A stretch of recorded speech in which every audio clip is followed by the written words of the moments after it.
Hi there, Sanmunani Mulweni. Welcome to Fix channel. For new here, please subscribe before the end of the video. If returning, thank you for love and support. I appreciate you. Uthani Sembu siyaxoxa. We guys, nakho kungesevela ukuthi uma yini ubuza ukuthi uselotsholiwe yini uMakhwela. Ngalahle guys kwenzakalani? Imali khona noma ayikho? Ukuthi ngibona ku-social media kunemibuzo emayelana nemali ukuthi imali ikhona yini noma ayikho. We guys, niyakhumbula uSibindi eyohlawula eyokhokhela ukuthi walala nentombi eyintombi nto, so wakhokha u-12,000. Okusho ukuthi ke uMseleko, ubaba uMseleko mayelobola uMakhwela u-12,000 labo abawu-11. Right, ngoba iy'nkomo ziba u-11 angithi. Manje uMayeni ukhathazekile ngendaba yemali. Shuthi uMayeni umbuzo ufaka ebhenki.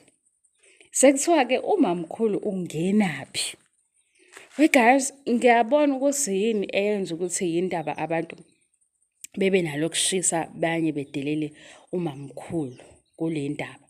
Ngoba umamkhulu manje uphendula entweni ebuzwa kuMseleko, and uMseleko ugcine engawuphendulanga lo mbuzo. Ubaba uMseleko ku-season 7 last episode wathatha isithunzi sikaMacele wasibeka phansi, wasigxoba ngey'nyawo zakhe zombili, wasitshela ukuthi umamkhulu akasebenzi, and ukumseva kwakhe emagameni ayesho walifake lokuthi akasebenzi.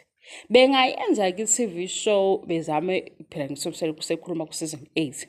Manje usethi ulokhu ukuseva kwakhe umamkhulu ukusaphotha ngendaba yemali. Vele wakhuluma ngokuthi umamkhulu akasebenzi, wathi uphila i-soft life kodwa engasebenzi, yena uyamseva kanye wathi akekho umuntu usefaka namakhosikazi, okusho ukuthi kahle kahle ubuka ukuthi khona la imthathe khona wambeka khona. Namanje izinto ayitholayo uzithola ewumuntu ongasebenzi. So ngiyabona ukuthi le nto leyo ukuthi manje umamkhulu sekuba khona ama-comments ashona eceleni nabahlekayo idalwe yini, ngoba nami ngayibuza. Mhlawumbe bayahlala-ke bona as ubaba nomama wekhaya ifamily yonke besho ukuthi sizofika lapha yakwi-TV sihudulane phansi sibe ne-chaos, kodwa manje inkinga thina uMzansi Magic ngo-8 usuthe nayi chaos, sizokhuluma nge-chaos angithi. Mase-ke efika lona omunye ethi please respect umamkhulu, hhayi ukuthi umamkhulu akimhloniphi isithanda darling. Lapha ubaba uMseleko ethe umamkhulu akasebenzi, angithi nami sengikhulumela iy'nto zokuthi uthi akasebenzi ngobani, kanti umamkhulu emphoxile kusho ukuthi akambalele yini, yinto abayishilo.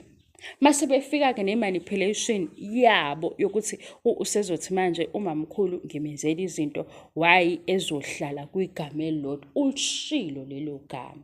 Yingakho-ke namanje uma uMayeni esethi ulotsholiwe yini uMakhwela, kuphendula umamkhulu, mase bethi abantu ayithule ifurniture.